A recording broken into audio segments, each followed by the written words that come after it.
என்ன வீடியோ அப்படின்னு பாத்தீங்கன்னா, நேத்து ஷூட்டிங் போயிருந்தேனா, அப்போதைக்கு இந்த பிரண்டை வந்து எனக்கு ரொம்ப ரொம்ப பிடிக்கும்.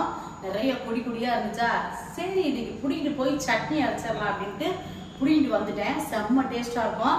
இந்த பசியெல்லாம் எடுக்காதுன்னு சொல்லுவாங்கல்ல, பசியே இல்லப்பா அப்படிம்பாங்கல்ல, அவங்களுக்கு எல்லாம் இந்த பிரண்டை சட்னி அரைச்சு கொடுங்க, அப்படி பசியை தூண்டும். இது அதாவது வாய்க்கு வந்தபடி எல்லாம் பேசப்படாது, எதா இருந்தாலும் நியாயமா பேசணுமா இல்லையா? ஸ்டைல்ல எப்படி சமைக்கிறேன்றது தான் வீடியோவே. வாங்க வீடியோக்குள்ள போலாம். நான் வந்து இதை வந்து உரிச்சோம்னா வந்து கம்மியாக தான் இருக்கும். இந்த பிரண்டைக்கு வந்து நான் வந்து ஒரு 200 சின்ன வெங்காயம் எடுத்திருக்கேன். அப்புறம் ஒரு அரை மூடி தேங்காய் எடுத்து வச்சுருக்கேன். ஒரு 10 பல்லு பூண்டு எடுத்து வச்சுருக்கேன். 2 பச்சை மிளகாய், 2 தக்காளி, அதுக்கப்புறம் காரத்துக்கு தகுந்தாப்புல வரமிளகாய். புளி கொஞ்சம் நிறையா போடணுதுக்கு, அதனால் புளி வந்து 2 நெல்லிக்காய் சைஸு புளி எடுத்திருக்கேன். சீரக மிளகு எடுத்து வச்சுருக்கேன். உளுந்து, கடலப்பருப்பு, இது வந்து கொத்தமல்லி தழை கொஞ்சம் எடுத்திருக்கேன். தாளிக்கையில் கருவேப்பிலை போடுவேன். நெய்யும் வந்து தாளிக்கையில் ஊற்றுவேன். தேவைக்கு உப்பு, நல்லெண்ணெய் நல்லாயிருக்கும். என்கிட்ட கடலெண்ணெய் தான் இருக்குது, அதை வச்சு நம்ம பண்ணலாம். நம்ம இப்படி உரிச்சு எடுத்துக்கணும். இதை அப்போ தான் வந்து நாக்கெல்லாம் அரிக்காது.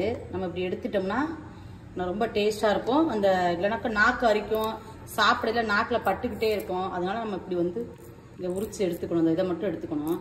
இந்த மாதிரி நுண்ணியாக இப்போ பிடுங்கினீங்கனாக்க இதை வந்து தோல் அவ்வளவா உரிக்க வேண்டியது. அப்படி கிள்ளிட்டு நம்ம போட்டுக்கலாம். இப்படி உடச்சிட்டு நம்ம போட்டுக்கலாம். அந்த இதை மட்டும் எடுத்துட்டு கொஞ்சம் அதுக்கு கீழே இருக்கிறதெல்லாம் கொஞ்சம் உரிக்கணும். நம்ம ரொம்ப ரொம்ப அது உடம்புக்கு நல்லது. இங்கே பாருங்க, இந்த மாதிரி இருக்கிறத வந்து நம்ம இப்படி உரிச்சுக்கணும். இந்த பிரண்டை வந்து உடம்புக்கு ரொம்ப நல்லது. கிடைக்கலன்னு நினைக்காதீங்க. இப்போலாம் சூப்பர் மார்க்கெட்டு, இந்த மாதிரி பெரிய பெரிய கடைகள் எல்லாம் இப்போ பிரண்டை வந்து விற்க ஆரம்பிச்சிட்டாங்க. நம்ம வந்து ரொம்ப ஈஸியாக கிடச்சிரும் நமக்கு. பாருங்கள், இந்த மாதிரி நம்ம உரிச்சு எடுத்துக்கணும். புளி வந்து அதிகமாக வச்சுக்கோங்க, நாக்கு அரிக்கும் கொஞ்சம் நம்ம சாப்பிடையில. ஆனால் பிரண்டை சட்னி செம்ம டேஸ்ட்டாக இருக்குங்க, எனக்கு ரொம்ப பிடிக்கும். என்னடா எப்போ பார்த்தாலும் தாமரைக்கா நிறைய சமைக்குது அப்படின்ட்டு எதையுமே வேஸ்ட் பண்ண மாட்டேன். இதே மீன் குழம்பு வச்சேன்னாக்கா 2 நாளாக இருந்தாலும் தூக்கி ஊற்றவே மாட்டோம்.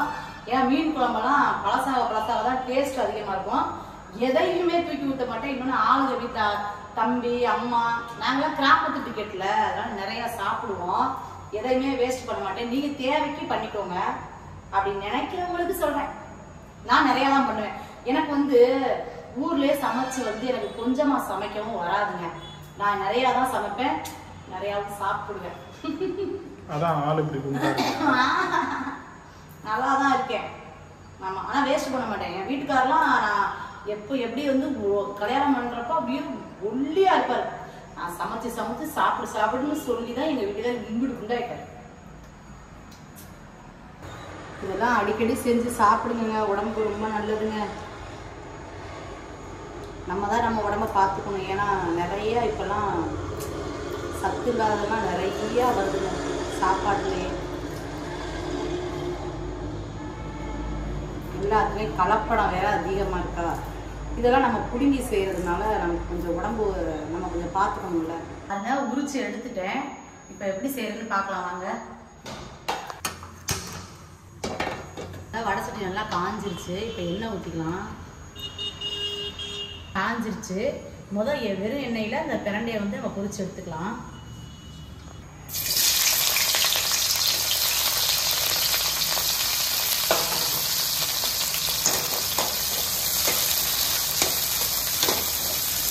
இது பண்ணோம்னா நமக்கு வந்து இந்த பிச்சும் அதெல்லாம் இருக்காது. சாப்பிடையில எந்த இது இல்லாமல் சூப்பராக இருக்கும். நல்லா வதங்கிருச்சு. இந்த அளவுக்கு வதங்கினோடனே நம்ம வந்து அதை எடுத்துக்கலாம்.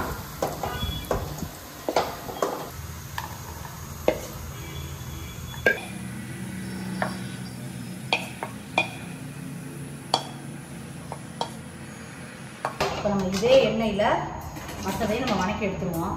வந்துருச்சு. இப்போ கடலைப்பருப்பையும் உளுந்து பருப்பையும் போட்டுடலாம்.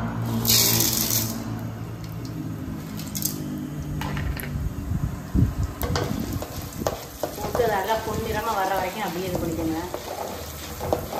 இந்த மாதிரி அப்படியே வாசம் வரும் பொன்னிறமாக வந்தவனையே. அப்போ நம்ம வரமிளகாய் போட்டுக்கலாம். நீங்கள் காரத்துக்கு தகுந்தாப்புல போட்டுக்கலாம். ஆனால் கொஞ்சம் சுள்ளுன்றதால நல்லாயிருக்கும். அப்படியே 2 பச்சை மிளகாய் அதையும் உடச்சி போட்டுறேன்.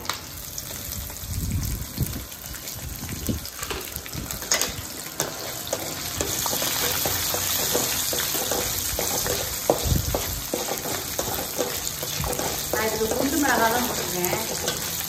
அப்படியே நம்ம எந்த மிளகா இருந்தாலும் போட்டுக்கணும் காரத்துக்கு கொஞ்சம் நல்லா வதங்கினவனே இந்த பாரு நம்ம புளி எடுத்துக்கோம்ல இந்த புளியை போட்டு நல்லா இது பண்ணிக்கலாம். நம்ம சின்ன வெங்காயம் போட்டோம். சின்ன வெங்காயம் பூண்டு இந்த சீரகம் மிளகு போட்டு நல்லா வதக்கிக்கணும். வெங்காயம் நல்லா வதங்கட்டும். தேவைக்கு போட்டு உப்பு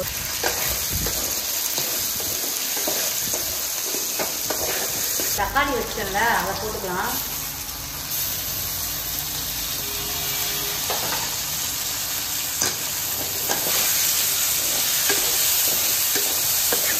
நம்ம தேங்காவை அரைக்கையில் போட்டால் போதும்.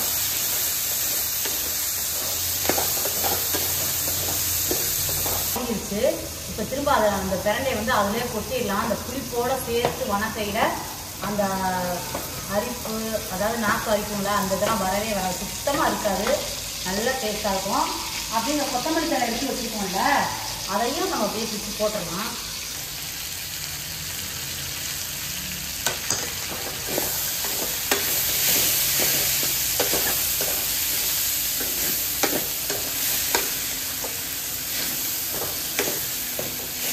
நல்லா வதக்கினதுக்கப்புறம் நம்ம அடுப்பை ஆஃப் பண்ணிவிட்டு ஆற வச்சிடணும். நல்லா வதங்கிடுச்சு. இப்போ நம்ம அடுப்பை ஆஃப் பண்ணிக்கலாம். நல்லா ஆறிடுச்சு. இப்போ தேங்காவை நம்ம அரைச்சிக்கலாம்.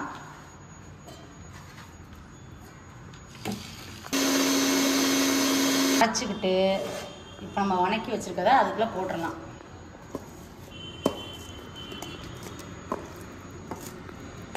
அரைச்சிக்குவோம்.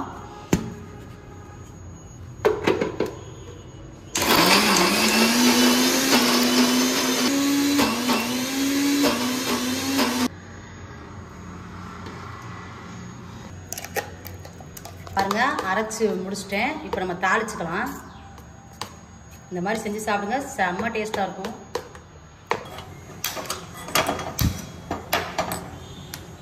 நான் ஒரு ஸ்பூன் நெய் போடுறேன்.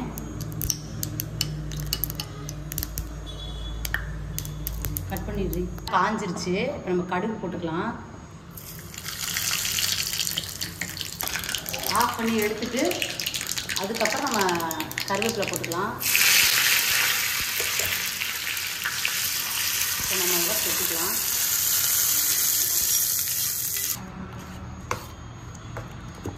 செம்ம டேஸ்ட்டாக இருக்குங்க நம்ம இப்படி சாப்பிட்டோம்னா. இந்த மாதிரி செஞ்சு சாப்பிட்டுட்டு நீங்கள் கமெண்டில் சொல்லுங்கள் எப்படி இருந்துச்சுன்னு. மறந்துடாம லோட்டஸ் ஃபேமிலிக்கு சப்போர்ட் பண்ணுங்க, சப்ஸ்கிரைப் பண்ணுங்க, கமெண்ட் பண்ணுங்க, லைக் பண்ணுங்க, ஷேர் பண்ணுங்க. மறந்துடாம பெல் பட்டனை அமுக்குங்க. உங்களை அடுத்த வீடியோவில் சந்திக்கிறேன். பாய்.